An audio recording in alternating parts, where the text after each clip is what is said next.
Hi, this is Amelia. I'm going to be doing lives again, Fridays at 4 in May and June at our YouTube channel, youtube.com/@feministsurvivalproject. I'll be answering questions, singing songs, and talking about Murderbot. I hope you can join us.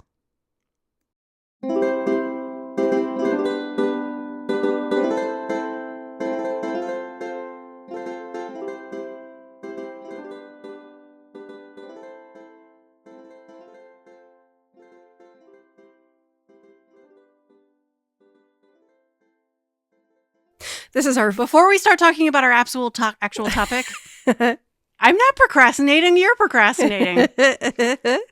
I just want to put it out there that I, the Emily one, am looking for book recommendations. I require books. I am looking only for things with unambiguous, optimistic endings. Emotionally satisfying, optimistic endings. We're talking romance novels and cozy mysteries. Okay. If you have examples of those that you love, please email us at, I don't know what the email address is, but I'm sure Rich will put that information in the episode information box. Okay. All right. This is food episode 3. This time it's personal, I guess. No. This time it's about restrictions. Why? Which is pretty personal. It's pretty personal. Restrictions. Pretty personal. Why we choose not to eat certain foods. Yes. Or reasons to impose restrictions on ourselves. Restrictions. This is where lots of us start when we're making food decisions. We start with, what should I not eat? What can I not eat? Does that make sense? People do start there. Yeah. And like maybe you have an allergy or a sensitivity or an intolerance because of genes or disease. And these kinds of restrictions could be permanent or they could be temporary. And some of those restrictions like include lactose. Please see our previous food episodes. Yeah. Like you are lactose intolerant? I am. Yeah. I am not. And you didn't used to be. I became lactose intolerant when I worked as a barista. Yeah. Because overexposure to lactose can cause lactose intolerance. Yeah, I am not lactose intolerant. I never worked as a barista. And I have histamine sensitivity where And I don't. Both of these things restrict food choices that we can make. But this is where it gets complicated. There are also like pills you can take that prevent Lactate. that prevent the thing that's bothering you from bothering you as much. So you can still like eat those things, but like you have to decide when it's worth it and like be prepared to take the pill. Does that make sense? Yes. So like the idea of having a food restriction based on an allergy or sensitivity or intolerance, oh my, is also complicated and nuanced. Right. Yeah. And a thing that I was saying to students all the time is if you're going to eat a thing that you know doesn't treat your body well, but it really treats your mind and your taste buds well, make sure you enjoy the shit out of it. Get the benefit from it. Make a choice that it's going to be worth the consequences you know will happen. Yeah. And enjoy it for all it's worth because you know you're going to be paying a price. Yeah. That's me and gluten. Sometimes it's worth it. Just go ahead and not eat the gluten-free option. Yeah, because your intolerance for gluten is not celiac disease where it's going to put you in an emergency room. Yeah, it is. And it is comparatively new that I feel intense, I'm not going to describe them, consequences.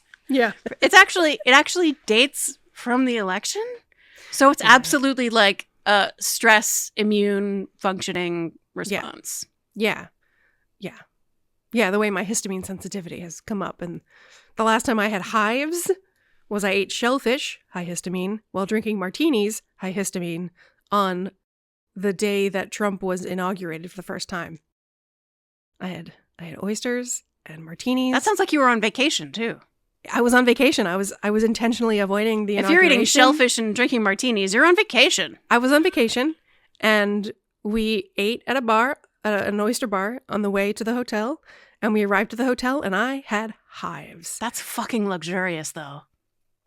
You stop at an oyster bar on the way to the hotel. It was great. And then you've got hives for the duration of your vacation. We went there specifically to go on vacation on Inauguration Day, so I wouldn't be thinking about Inauguration Day. Yeah. Guess what was on the TV at the bar?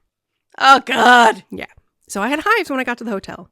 And, so stress definitely has an impact on your immune system.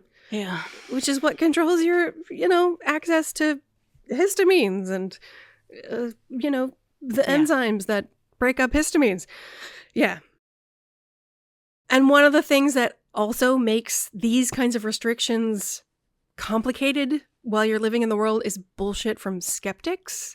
Oh, yeah. I mean, because we just said that, stress can make food sensitivities and intolerances worse. Yep. Then people are like, well, that just means that it's all in your imagination. You just think and you freak yourself out. So you think you can't eat those things, which is not how that works. That's not what that means. And it's not true. But boy, when you avoid a food in public because of a restriction you've chosen or a restriction that you are abiding by so that you can be careful rather than just, because it's going to kill you right here, right now. The people are skeptical and annoying about it. It sucks. Yeah. If we could just, let's make a pact. Everyone who's listening to this. Though you may eat in public with other people who feel entitled to comment on your food choices, we, all of us, as a community, agree not to comment on other people's food choices. Yeah. And if you eat in public with someone else who listens to the Feminist Survival Project Zombie Apocalypse Edition, you know that you are going to be eating with other people who are not going to comment on your food choices. Because they understand, like we do, that people vary and they change across their lifespan. And as we're going to talk about in this episode, there are myriad reasons why people make the choices that they do. Which is what we're going to talk about today. Period. And they're all valid. I think the kids say that's on period. Okay, do they say that? I've never heard that. I think it's I don't know. It's a skibbity toilet situation? It could be. Okay. Well, so that goes for the next reason why people might restrict their food choices, which is preference, taste. Yeah, they just don't like things. I just don't like it. And you get a lot of judgment from people when they're like, oh, you don't like buh. I mean, it's like you have a child's palate that you don't like this sophisticated food that I like. Mushrooms. Oysters. I love oysters. I also love mushrooms. I love the texture. I love the taste. I love everything about it. Both those things you named are things I cannot tolerate in my mouth. Yeah, oysters, ditto.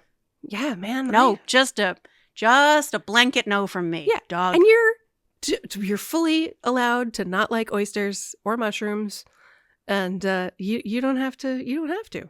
Yes, we have mentioned before that it would be a deep shame and a waste of the chef's time for me to participate in seriously fine dining, like Michelin star dining, because I have so many things that I just don't want in my mouth that are 100% associated with fine fucking dining. Mushrooms are like a staple because they are this vegetal umami. They're very fucking classy. Yeah. Fine. It's also to remember, though, that taste and personal preference change with time and are different in different contexts.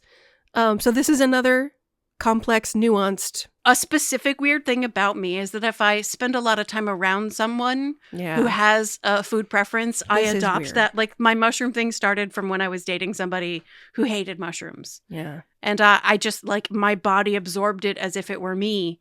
And the next time I tried to eat mushrooms, I hated it. Yeah. My taste changed. Yeah, taste changed. Tomatoes. Raw tomatoes. Yeah. Nope. Cannot do it anymore. And there are certain contexts where a tomato is gross to me, but other contexts where a tomato is amazing. So, it's specific. I do love a confit tomato. Okay. Cooked tomato is fine. It's raw tomato. Yeah, sure. Well, so that's how specific it is, and when you eat in public, you're gonna get judgment and criticism for about that. And we shouldn't. Like, let's just stop doing that. Yeah, let's just stop. Yeah. So far we've got food intolerances or sensitivities or allergy Yeah. or personal fucking preference. Yeah. You're allowed not to like the things you don't like, and it doesn't mean anything about you as a person. Yeah.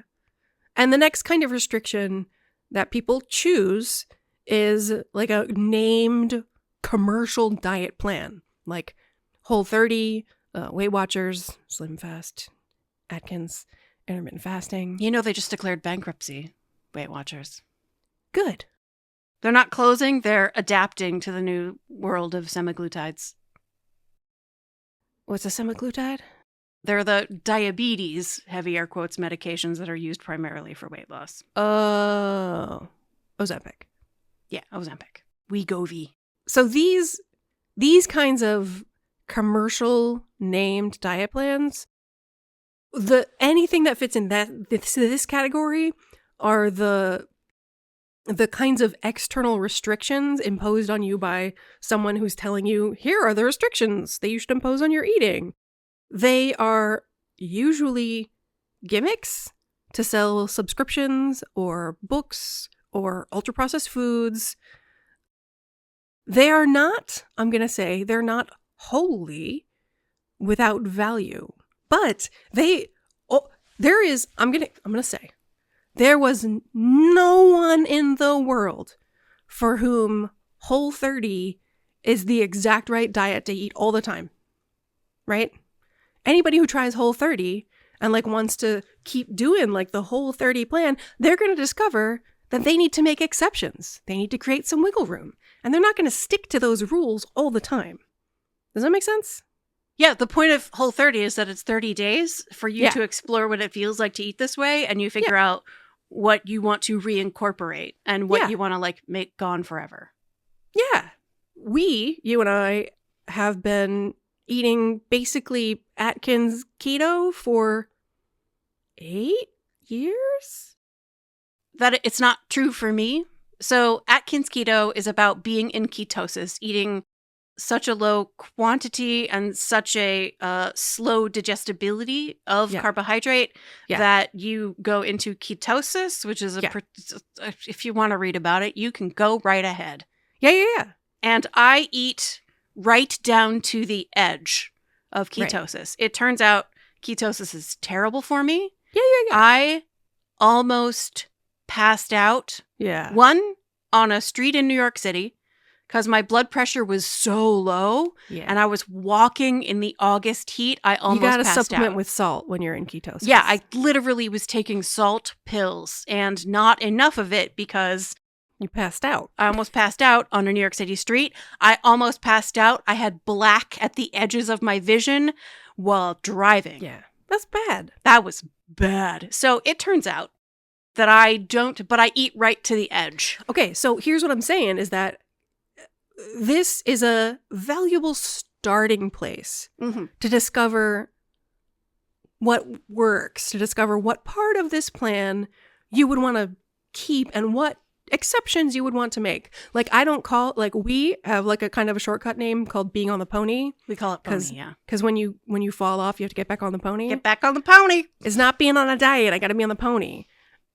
And pony for me is eating a low enough amount of sugar that I don't crave sugar anymore. Yeah. Because when I eat sugar, I crave it. I'm like pre-diabetic. My blood sugar is high. We have diabetes in our family. So like I started this as like a way of discovering how not to crave sugar anymore. And I don't at all follow keto or Atkins plans.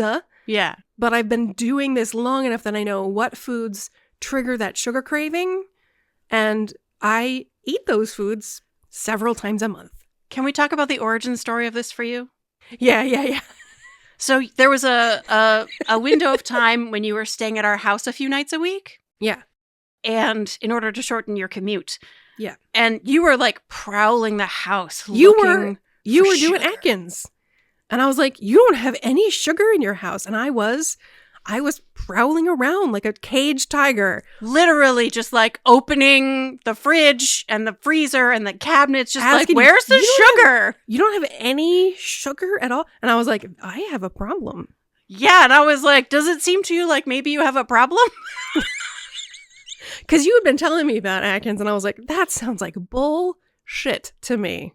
Of course it did, because it's the exact opposite of what we grew up in the 80s learning about 90s. Food, which is like high carb, low fat. That's the way you're supposed to eat. And also, Atkins was a fad diet that nobody sticks to. Right. Right. So, and it is a fad diet that nobody sticks to. Yes. Unless you discover how to implement some of it and discover what works. And it turns out Atkins 9 out of 10 days is good for me. Anyway, what I'm saying is that like the books that you read about how to Atkins or how to keto, they're there to sell you books. Yeah. They are not there to actually tell you how to what to eat, because you need to listen to your body. And if you can use a book or a YouTube video as a starting point to discover, okay, Yes. this is what Atkins says. Even a keto nutritionist says, or a dietitian cannot tell you. they can give you guidelines to start with, but the only one who can tell you what to eat is your body. Right. And you're going to discover that no preset plan, named, titled commercial plan that is there to sell you books and shakes or whatever, none of those are going to be exactly right. You got to figure it out, maybe as a starting place, but your body's going to tell you what you need to change from And that. if you feel deprived or if you are hungry, Yeah.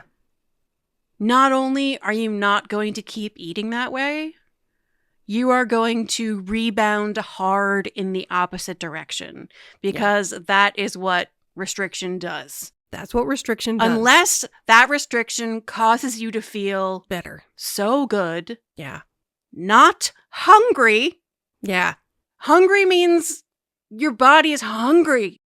Yeah. Hungry means you want to eat. And like when it comes to you versus your body wins every time. Yeah. So if you don't feel hungry and you don't feel deprived of something, that's something you can, and you feel better than you felt when you were eating something else. Yeah. That's something you can consistently do. Let's talk about another one of these restrictions, which is intermittent fasting. Sure. This is like all the rage.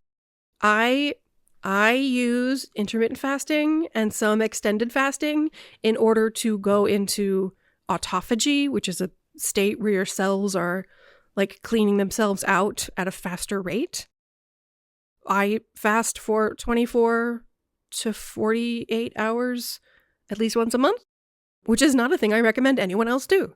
I don't recommend any specific dietary changes to anybody unless they feel right to you. Yeah. And like, again, people vary in what works for them. We are identical twins, raised in the same household. Yeah.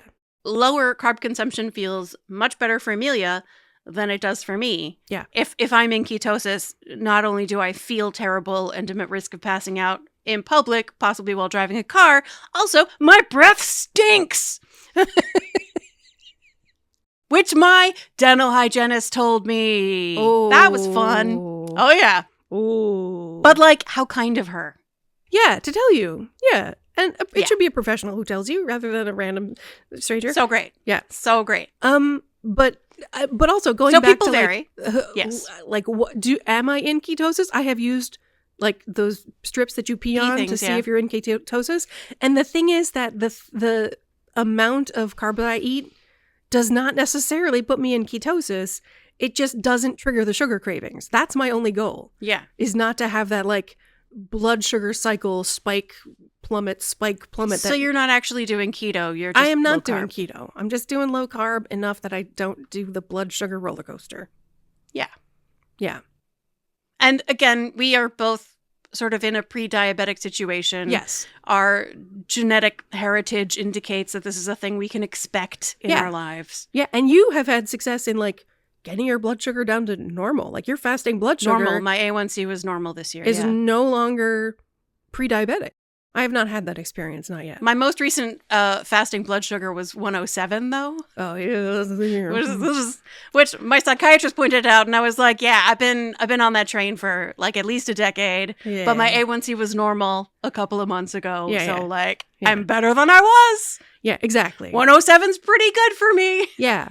And I started intermittent fasting for long COVID to increase the amount of natural detoxification that my body does on its own. Right. Not detox in the Gwyneth Fasting. Paltrow sense, but detox in the like, my body produces chemicals and because of chemistry, there's leftovers and it has to get rid of those leftovers. And my body's not great at doing that. Yeah, it's a thing your body does naturally. Like, Yeah. you have a trash system in your body. Natural detox pathways. Yes. And I support my natural detox pathways with intermittent fasting by giving my digestive system Yes. a break. This has been really good for my digestion. I do not set a time necessarily of like, this is when I will fast till. I have in mind the idea that there's going to be a period of time when I don't eat. And I can do that as long as it's comfortable. And when I'm like, wow, I really want to eat, I eat. You listen to your body? I do. I listen. It has been very good at teaching me to listen to my body. And like the ways that my body wants food in different quantities and different flavors varies depending on my menstrual cycle. Yeah. Like the time of the month. I mean, I knew I had like, there's like one day a month where I become a bottomless pit of just like, I have to eat Sure. everything in front of me. Yep. Not even things in front of me. I need to like find a way to keep putting food in my mouth all day. Like that's just a day that my body says, I just want to eat all the things. And so I eat all the things. I try to eat as much of the healthy things, like things with nutrients and fiber. Like I aim for that. But like that day, there is no point in trying to resist that call. That Yeah. call is my hormones deciding. Coming from inside the house. It's the call is coming from inside the house. Exactly. So I'm like, okay, we're going to do that. And then there are other days where I just don't want to eat at all. And instead of being like, I have to eat or it's not good for me if I don't eat, my body doesn't want food, so I just don't eat. Like, What I love is that learning about intermittent fasting, instead of creating a rule structure for you to follow, created a permission structure yeah. that like you're allowed to not eat if your body doesn't want to eat, even Yeah. if it's like the whole day. Yeah. Even if it's the longest fast I've ever done was 43 hours. And at the end of that 43 hours, it's not even that I was hungry, but my mouth was super bored. And I was like, my mouth. Put something. My body Something. wasn't like, I'm hungry. My mouth was like, can I please just have something? So I ate. And, I figured, there's no point in resisting. I've gone 43 hours. Like, I'm way in autophagy. I've had the opportunity to, support my natural detox pathways. And 43 hours is a pretty long time. So I'm just going to eat right now. So all the books that tell you, here's how to intermittent fast, it's all external arbitrary standards that like maybe there's research that shows that this is the thing. Although I'm gonna be real with you, the science on intermittent fasting is garbage. It's so bad. Almost all of it is about short-term weight loss or rats. And men. Even the evidence for like that fasting puts you in autophagy is not great. All I know is I feel better when I fast sometimes. And it is literally, it's not even every week that you're doing something as long as 40 hours. Not even close. It's once a month-ish. I was doing it like on day 10 of my cycle. I would fast on day 10. And sometimes it wouldn't work. And I'd go 12 hours and be like, no, I got to eat. And sometimes it goes longer than 24. And then I would aim for 36. And I gradually worked up to it with like a year of just doing like 12 to 18 hours of fasting. And then eventually it got to 24 and 36. And now I've gone 43 hours. Like what I'm doing, according to my medical professional who is overseeing these choices with me, directly meeting regularly with me to talk about this, because I'm not doing this without a doctor's supervision, is that I am increasing my metabolic flexibility. Yeah. Yeah. So I haven't done as much of that as you. Because when we were little tiny kids, we experienced some food insecurity. yes. one of the things that I have had to overcome and have only made a little bit of progress on is like hunger will keep me awake. Yeah, exactly. And a lot of your fasting is happening just like at night while you're asleep and Exactly. can't eat, Yeah. right? Yeah. And at first I could not fall asleep at all without having food in my stomach, literally just like a slice of cheese, just some food in my stomach to let my body know we're not hungry. We're not going to go hungry. There is no instability. Yeah. And that's gotten a little bit better. Yeah. But there are times when I still have it. Sometimes. Sleep has been a major problem for me this year, especially. Mm-hmm. Though ever since perimenopause, like it's just been like, yeah. Perimenopause fucked up my sleep. COVID fucked it up even more. And the Trump regime has fucked it up extra. So it's like very bad right now. Mm-hmm. And there are times when the thing that knocks me out is a fucking sandwich. Yeah. Yeah. So. Because all of these external arbitrary food restrictions are not it. They might be a starting place, but you got to listen to your body. But they are not the thing. I got to listen to my body. And if my body, and I'm fucking starving for sleep, right? Like I have days where all I can think about is how tired I am and how much I want to go to sleep. And if I'm lying in bed and my body's like, sandwich, just go get a snack. Just eat a sandwich. Eat a bowl of soup. Do it. I'm like, I will do anything to fall asleep. And if what you're telling me is to fall asleep, I need to eat something, I'm going to go ahead and do that. Yeah. Exactly. Listening to your body. Right.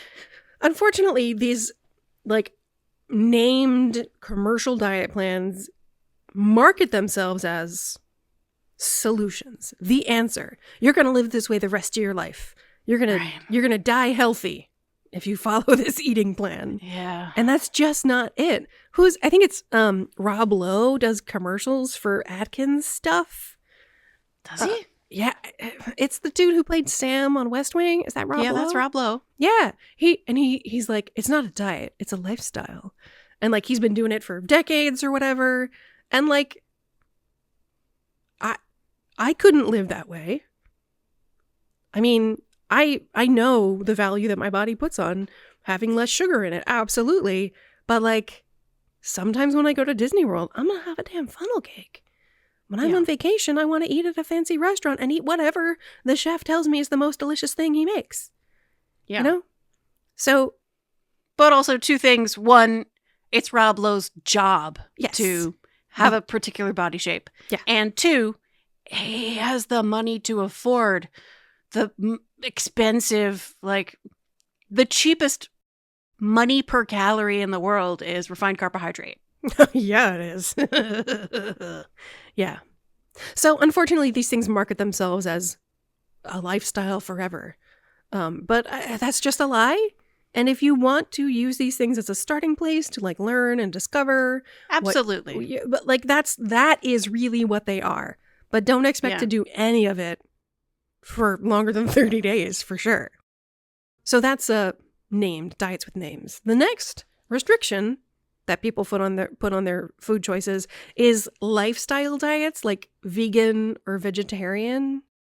And there are lots of reasons why you might have this restriction.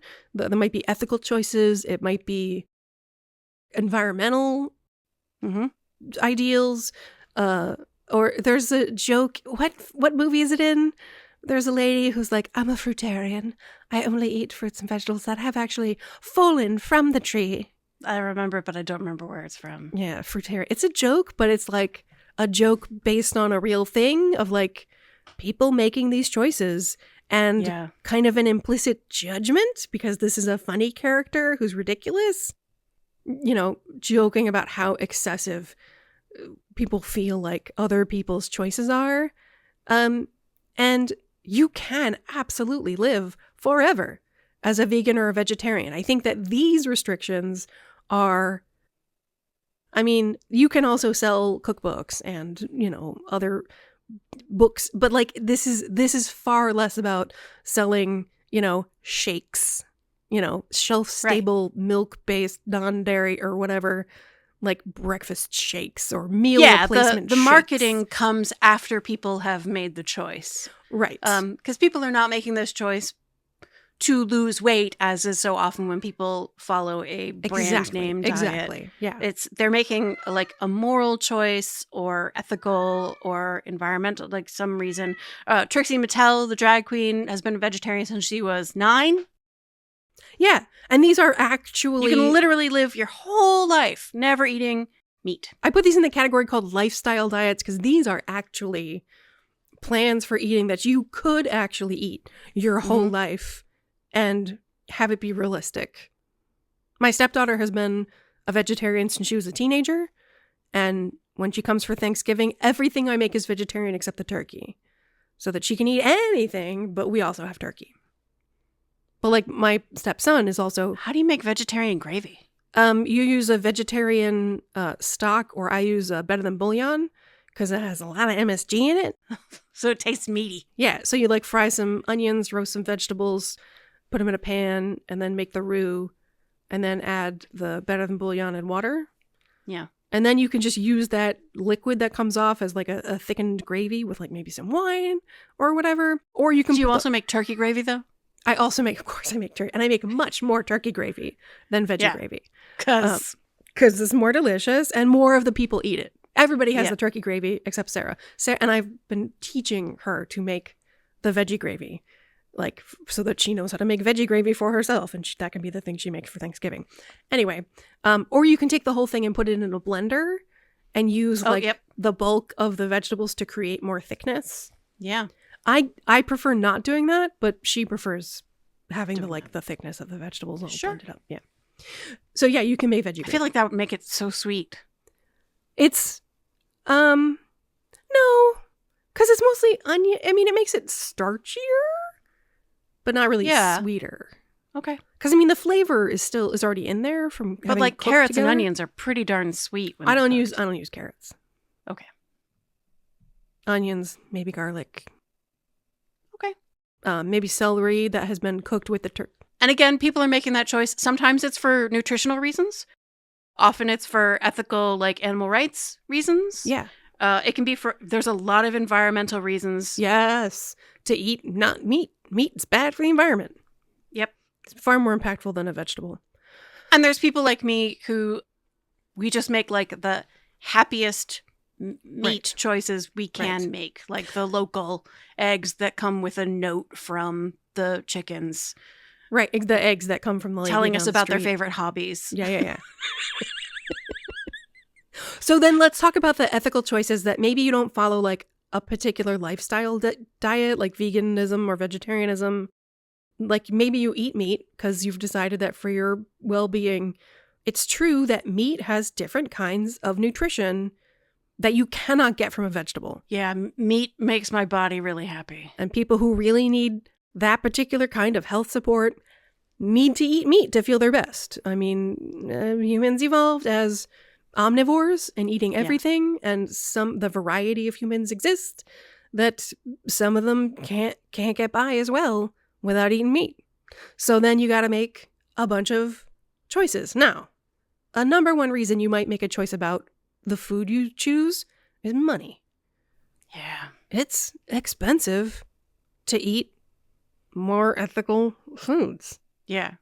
It's like we're experiencing how much food actually does cost when we buy local, grass-fed, happy, free-range, all the adjectives. Yeah.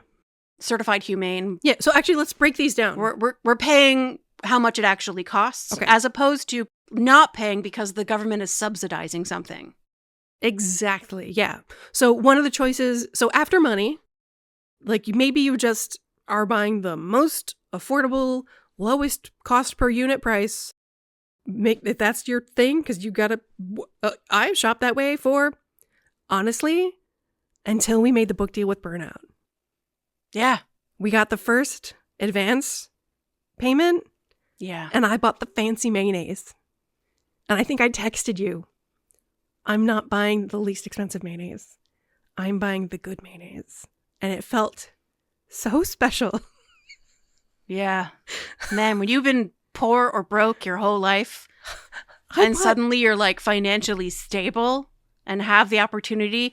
And the thing is, at that kind of scale, you're paying twice as much for mayonnaise. Yeah.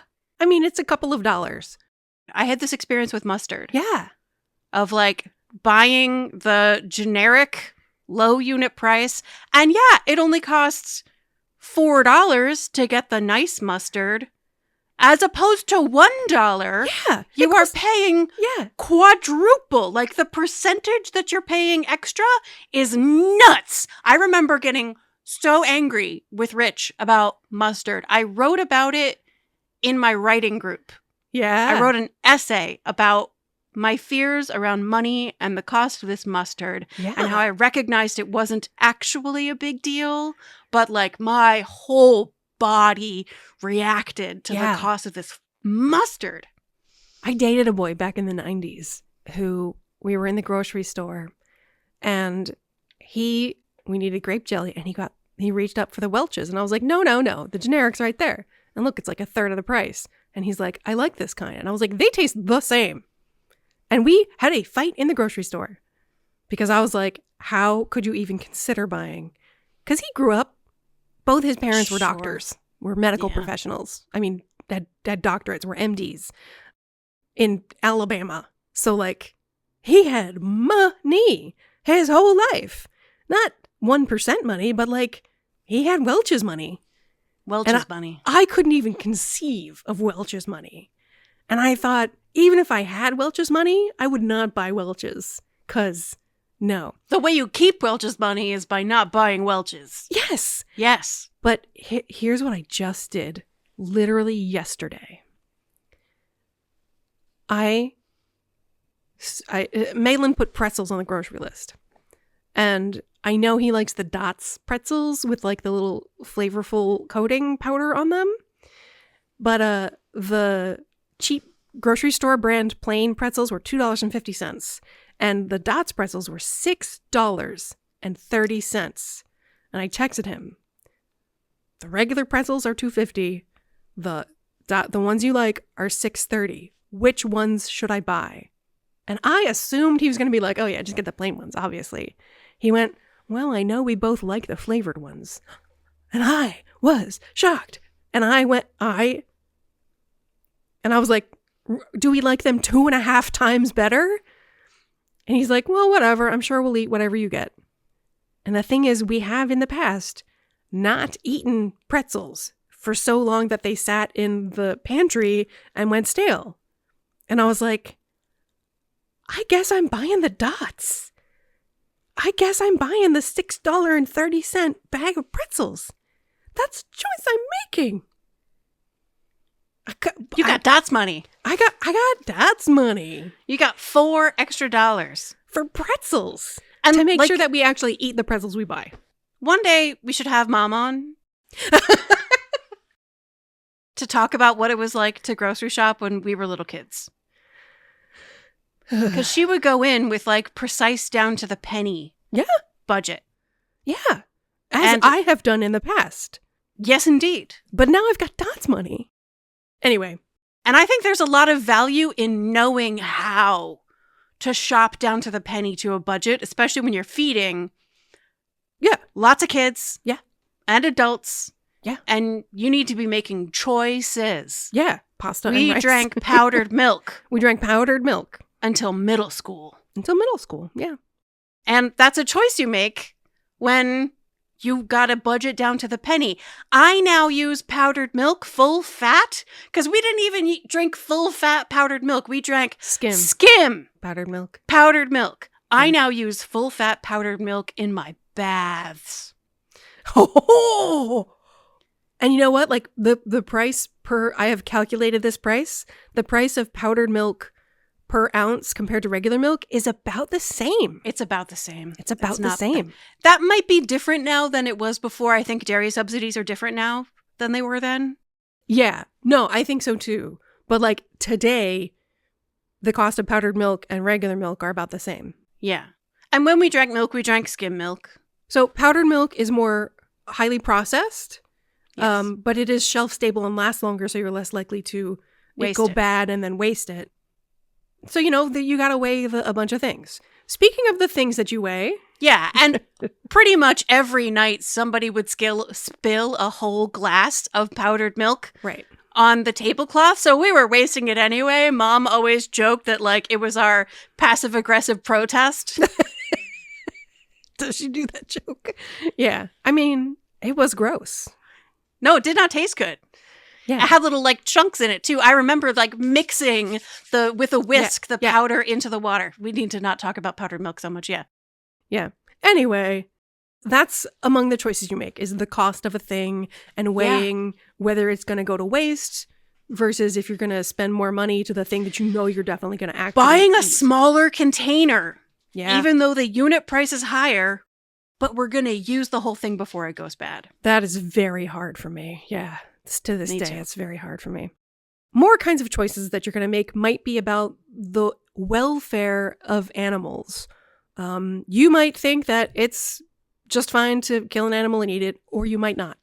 And I'm going to say that that's a choice that varies across people. I have a friend who is willing to eat any kind of meat where she would personally be willing to kill the animal. So she'll eat fish, for sure. But really that's it, because she doesn't think that she would kill a chicken. I think I for sure would kill a chicken. I think I for sure would kill a sheep. Even a cute little baby lamb, those things are fucking dumb. I think that if I was on a desert island and starving and there was a sheep there, delicious. I would kill that lamb. I think that I genuinely could do that. I'm kind of okay. So that's a way of thinking about it that I hadn't. That, like, if you're stranded on a desert island and it's you or the sheep, would you be willing to kill the sheep? Yes, I really do think that I would kill that sheep. Yeah. So I have a friend who's a boomer. Yeah. Who lived on a self-sustaining, self-sufficient farm for a number of years. And his partner really wanted to show that she was participating in the whole thing. And I'm retelling someone else's story from a long time ago, so this isn't going to be totally accurate. But she was like, I'm going to go kill the chicken. Yeah. She plucked the chicken and gutted the chicken and, cut the chicken into parts and all that stuff, but had never killed the chicken herself. Mm-hmm. So she went out. Yeah. She caught the chicken. Mm-hmm. And she chopped off the chicken's head. Mm-hmm. And it ran around the yard. Yeah. And she went into the house and said, "You are killing the chicken from now on." Yeah. She could, but it didn't feel good. Yeah. Yeah. 100%. And they were not starving, and it wasn't like, kill this chicken now or die. Right. But it was like, we're raising these chickens to eat. Yeah. And some people raise chickens as pets, which is a whole different story. This same friend, in fact, had a chicken as a pet at the time. Yeah. That the story was being told to me about a situation 30 years earlier. Yeah. We also have known someone who their standard was that they wouldn't eat anything with a face. Yep. Which, okay, that's where you're going to draw the line? You've got to, we've all got to draw it somewhere. Yep. Right? And I think that it's only people who haven't really thought about it that will eat anything no matter what. I think that, and most people haven't thought about it. I think that a lot of people just have never thought about it. They go to the grocery store, they buy the thing wrapped in the styrofoam and the plastic, and that's food. Mm-hmm. But some people have spent more time thinking about it, and some people are bothered by more death than other people are. Yeah. Sometimes having the bones is like too real. Yeah, exactly. And you need to feel like this is more removed from I know people who are very much looking forward to factory grown proteins. Yeah, I kind of am too. Lab grown proteins, yeah. I love textured vegetable protein. It's like tofu that's been even more highly processed, so it has a more meaty texture. I love it. It's not great for you. It's highly processed, but yeah. Anyway, I am also looking to lab grown meats. That would be great. I have a lot of skepticism that they're going to be able to get the same nutritional value I in a agree. lab that you get from a whole animal. I agree. But anyway, so for me, fundamentally, I understand that food is consuming other life to sustain Yes, our all own of it. lives. 100% of food was once alive. Yeah, like we're just what life are we willing to trade for our own lives? Yes. And I like to think about Grogu in The Mandalorian, little baby Yoda. There are jokes about him like eating a live frog, and all the kids go ew, and he spits it out. But he looks at these little frogs as food, not cute, fun frogs, but like yummy frogs. There's even an episode where the Mandalorian is transporting a lizard-based humanoid alien person, and she is carrying a bunch of eggs in a clear backpack with like water, and the eggs are floating in it, and Grogu's reaching into there like it's a jar of pickled eggs and like popping them in his mouth, and it's this lady's babies that she's taking to her husband so he can like spawn them or whatever. And Grogu's like eating them, and it's like a hilarious joke, but it's this lady's babies. This is an endangered species. The reason the stakes are high is because they're like trying to save their species. Yeah. She's like at the end of her. She's one of the few left of her kind, and Grogu's eating these eggs, and the Mandalorian's like, no, kid, that's not food.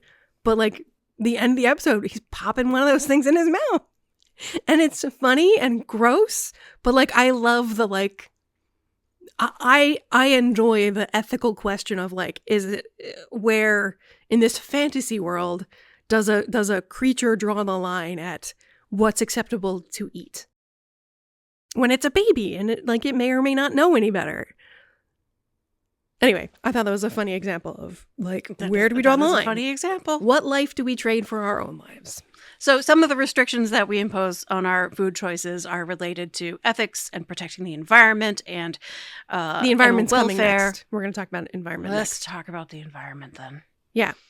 So some of the questions that we ask ourselves about the environmental impact of the food that we choose to eat or not eat is the question of, is it farmed organically according to the organic label that is imposed, that you have to meet a government standard and pay for the certification process?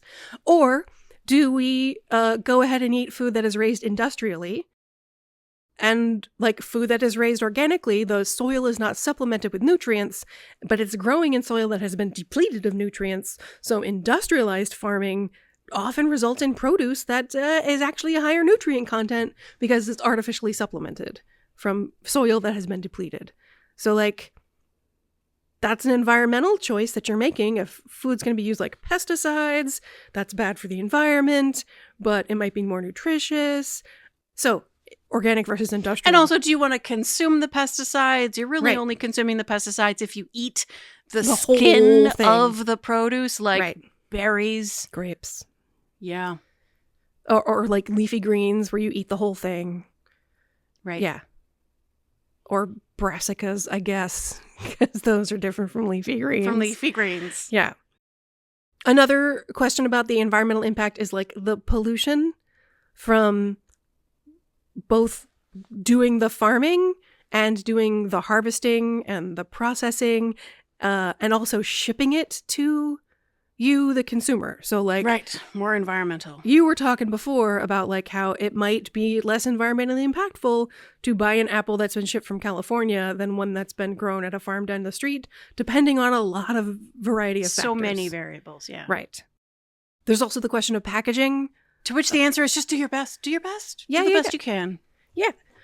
So like, I in general prefer to buy milk in a half-gallon carton that is a cardboard carton, because I feel like that's less plastic pollution, which is very bad. But like, then again, when I buy a half-gallon, sometimes we don't finish a half-gallon and it goes bad. Now I've wasted it. So is it actually more environmentally friendly if I just buy a plastic quart? Because I can't get a quart in a carton, in a cardboard carton. You can't get a quart in a carton, huh? I haven't been able to find a quart in a carton at the grocery stores. I can get a around me. quart of fucking heavy cream in a carton. Yeah, you can get a quart of heavy cream in a carton. But can you get Maybe a you quart should of just be milk? drinking heavy cream.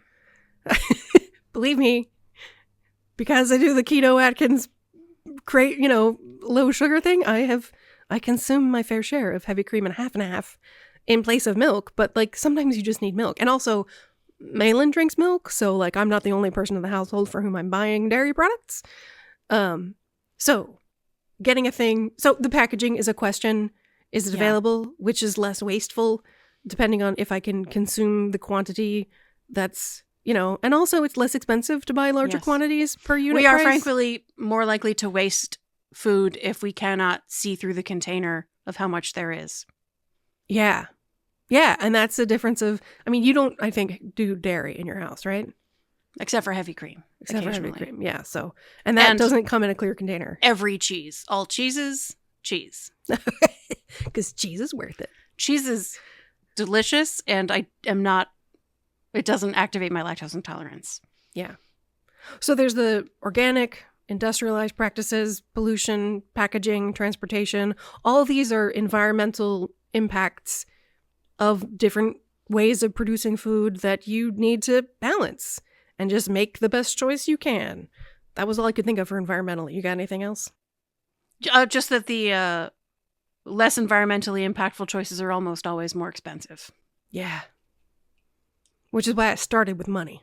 Yeah, you got to start with money, and then you go to ethics and the environment, and then which is related to whether or not you choose to consume animal products, because cattle is an incredibly destructive. So bad for the environment.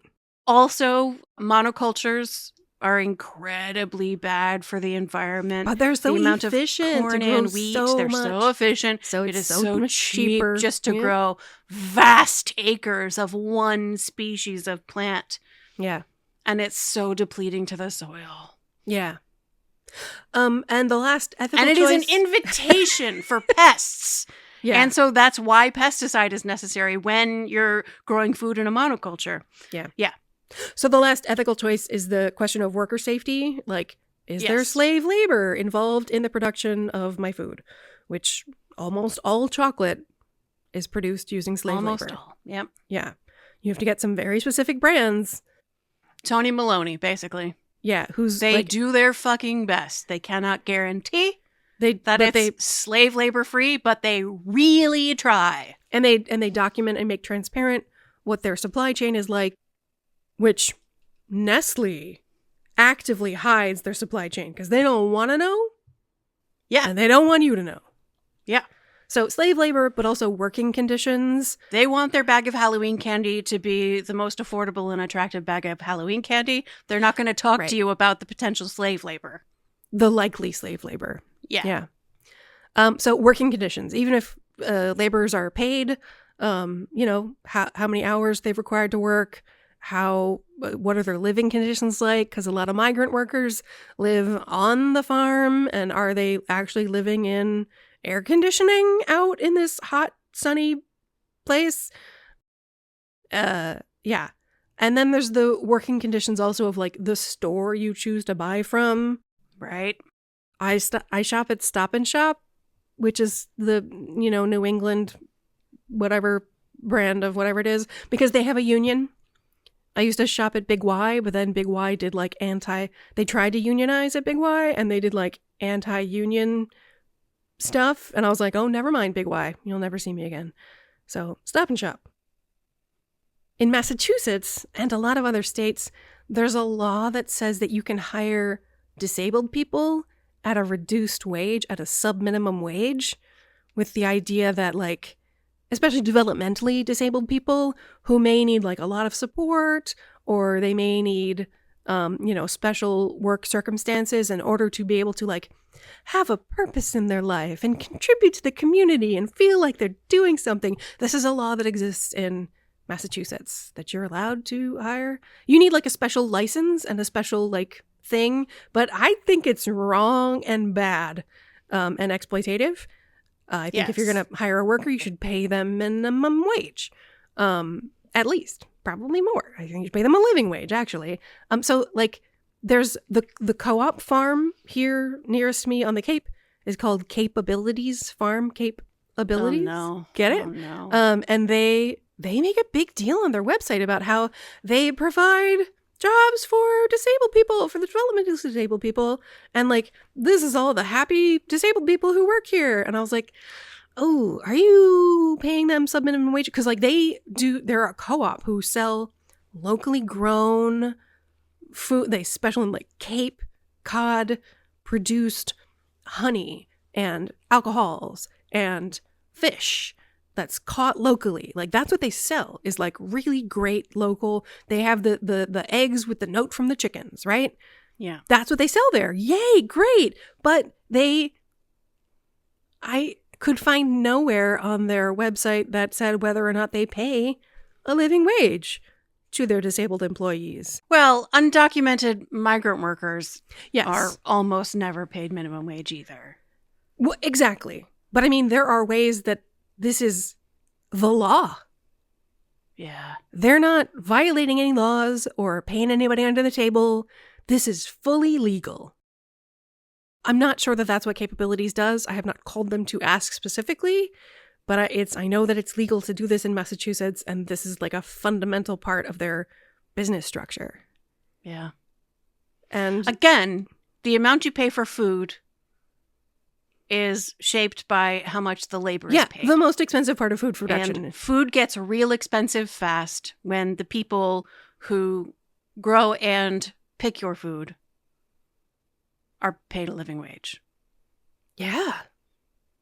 It's the most expensive part of food production. This is the only labor. time, it is the first time in human history that this sort of question has arisen. It is only in the post-World War II era that our food system has become so industrialized. We have become so separated from the place our food grows and the people who pick our food. It is brand new, and no one can be expected to know how to make even informed choices. There's no such thing as like a perfect or great choice. It's just like even being aware of how many issues may be folded into the food item you pick up off a grocery store shelf. Yeah. So that's my full list of ways and reasons that people restrict their food choices. Yeah. It's so complicated. Yeah. So the again, our actual take-home message is the same as our other food episodes, which is listen to your body, do the best you can with the resources you have available, and forgive yourself for the fact that you can't be perfect. Yeah, nobody can. Nobody can. There's literally no such thing as a perfect food choice. And we are forming the agreement as a group that we, although we may eat with people who feel like they're comfortable making comments about our food choices, we are not going to be the ones who do that to other people. We're not going to be the ones who do that to other people. Can we come up with like an excellent strategy, or at least a useful strategy for people when they are eating in public with people who comment about their food? Yeah. Like, what do you say? It's much easier for me to talk about, like, as a bystander witnessing someone commenting on another person's food. It is much easier to have something to say because we go to the green dot, distract, delegate, direct strategies. I will say that in the past, when I have brought up food things that you're like, yeah, let's not talk about that, you just don't respond. And I find that unhelpful. So I'd much prefer a direct response of just like, yeah, let's not talk about that. Or, we're all just doing the best we can. I like to approach people's choices with non-judgment. Yeah, so we have very different, like, physiological responses to these sorts of conversations and confrontations. You always regret it when you don't say something, and you never regret it when you do. Yeah. I always regret it when I do say something, and I never regret it, really, when I don't. I may intellectually believe that I ought to have said something, but my body does not feel bad about saying nothing. Yeah, and if that's what people need to do is just, like, let it slide, like, then listen to your body. Do what feels safe to you. But, so quick summary of bystander interventions, according to the Green Dot program, distraction is where you simply change the subject. You start talking about something totally unrelated in order to like switch attention away from this. And that's distraction. And that's a completely acceptable. People may feel like, no, that's not the ideal thing to do. This isn't about doing the ideal thing. It's about moving attention away from this topic and onto literally anything else. And maybe the person who like started talking about somebody else's food choice will recognize that that's what you've done, but they might just feel like you wanted to talk about something else. That's distraction. Delegation is where you ask for help, essentially. You turn to someone and either like with your eyes or with your words, ask for someone to intervene when you feel like you cannot intervene. So distraction is my first choice generally in this kind of situation, but maybe I could make better use of delegation where I know that I would regret it if I directly address the situation, but you would not feel bad if you directly address the situation. No. So I might look to you and be like, feelings. Do you want to take this? Because I'm not gonna. Yeah. So that's delegation. Yeah. Asking for someone to, you say to someone else who is eating with you in public, Amelia, you were talking to me the other day about commenting on people's food choices. Yeah, it turns out it's really inappropriate. People are all doing the best they can with the things they have available, and you don't know what the situation is. People need to be just shut the fuck up and leave her alone. Yeah, so that's what we call a direct intervention, where you directly intervene with the person who is engaging in the potentially harmful behavior. Hey, jerk. Commenting on other people's food choices is rude. Do not do it. Don't do that. Don't do that. Don't do that. Don't be judgmental. We're all doing the best we can with the resources we have available. Dumbass. In my house, out in my world. Name calling is probably not the best idea, but I feel comfortable saying, don't comment on people's food choices. The goal is pretty rude. Like, de-escalate the situation. It is rarely helpful to escalate the situation. Yeah, that's because the person true. is already going to be defensive, even with the most gentle direct intervention. Sure. And the great thing about distraction and delegation is that they are non-escalating. Yeah, that's true. If you are in like an emotional state where you're going to escalate the conversation, unless you're like, my goal is to make this person just leave this restaurant and go away forever and hate me. Like, unless that's your goal, you want to approach the direct intervention in a non-escalating kind of way. I might, if I were going to say something, which I wouldn't because I would regret it no matter how gentle I tried to be. Yeah. I would say something like, in my family and household, we have it as a rule that we don't comment on other people's food choices. Yeah. Or just propose, hey, let's have a rule where we don't comment on other people's food choices. Let's hear right now, let's all just agree that we're not going to judge other people's food choices. I wasn't judging, I was just saying, let's just not do that. Let's just not, We could be talking about so many other things. Yeah. That has no risk of hurting anybody's feelings or making anybody feel self-conscious. Yeah. And even if nobody does feel hurt feelings or self-conscious. Yeah. Food choices is one of the most boring things we could possibly talk about. Yeah. Well, we just spent like an hour talking about it, so. Do you have anything more interesting to talk about? Yeah. I feel like that's a little passive-aggressive. Do you have anything more interesting to talk about? Is like, you must be a boring asshole if you think that the appropriate conversation is why someone chose what they chose. Right, but it does make them go to like, no, I have interesting things to say. Or they might be like, well, no, I'm interested in it because of XYZ. And like, if XYZ is like animal rights or the environment or the economy, transition to that topic without having it be about food and people's individual choices. Because like, again, like, I feel like a disarming, diffusing thing to say is, everybody's making the best choices they can with the resources they have available to them in the moment. Yeah. That's a good thing. That's a good sentence. I feel like we're all just making the best choices we can. So people have lots of options. And, like, if you want to burn a bridge, Yeah. we're not here to tell you not to burn a bridge. Burn a bridge. If you will be able to look back on that moment and be like, I am so glad I burned that bridge. I do also want to recognize that having a prepared script of what to say in a situation is a super autistic thing to do. No, lots of people in a confrontation really benefit from having language. Like, what are some options of... Because they can't think of the thing to say. Because they don't want to hurt anybody's feelings, but they do want to address the issue.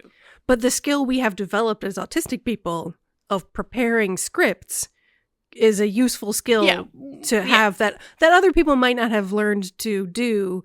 But anybody with social anxiety does this. Yeah, it's very common. If you're the kind of person who's, like, not witty, like you can't think of jokes off the top of your head, but you're the kind of person who thinks of it later on, man, I wish I had said.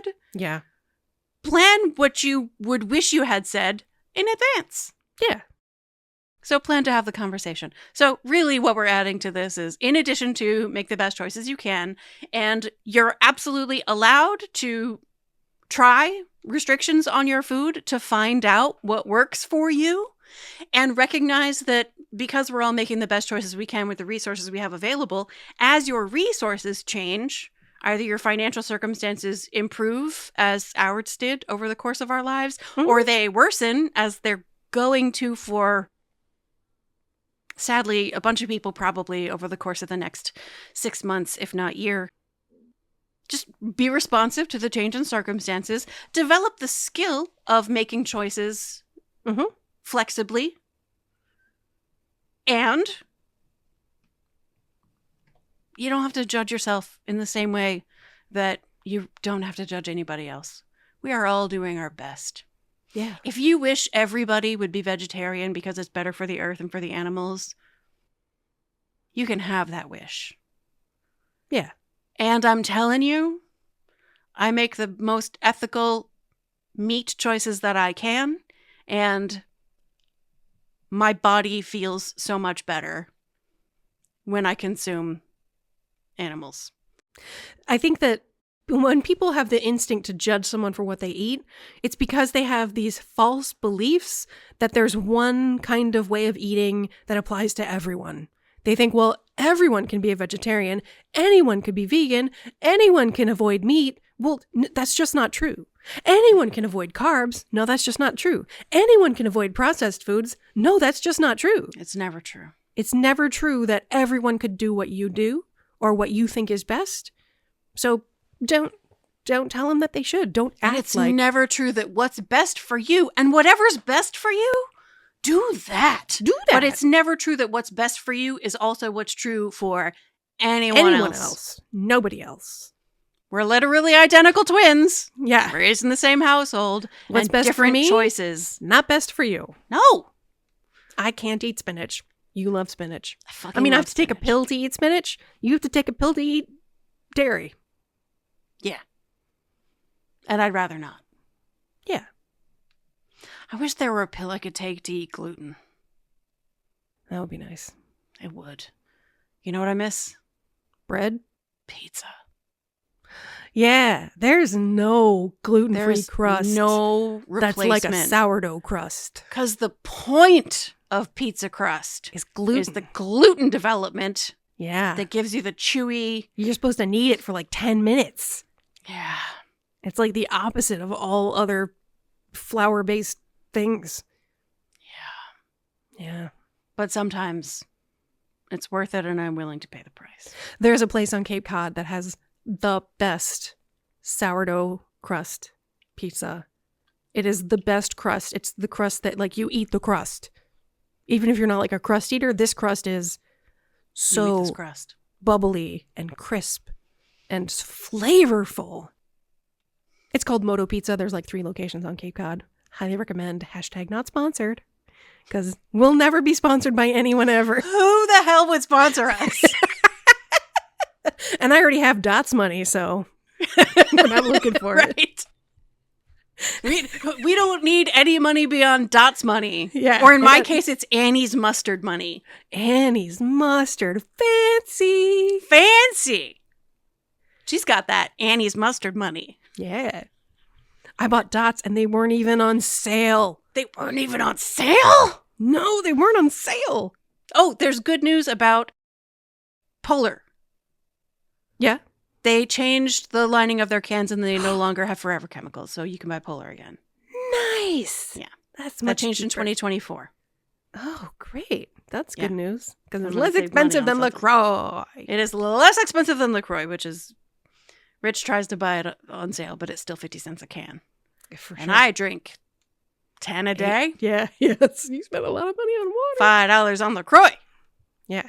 The only Every thing day. I consume every day that's more expensive than that is my antidepressant. Yeah, that's a lot of money per day on water. On water! When I know I'm going to be fasting, I buy LaCroix or expensive water Yeah. because I want to make sure that it's very easy for me to drink a lot of water. Just tons of water, yeah. So that's when I decide it's worth the money to buy LaCroix. But see, that's a very complicated choice for me to make of like based on a lot of very specific kinds of restrictions, which is why I thought we should dedicate an episode to food restrictions. In conclusion, the end. Yeah, in conclusion, do your best. Yeah. Don't comment on other people's food. We're done. We're done. We've said it all. We're done. Cue the ukulele! We did it! I talked about food and it was fine.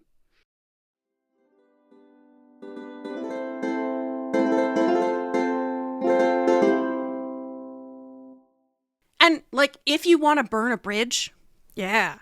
we're not here to tell you not to burn a bridge.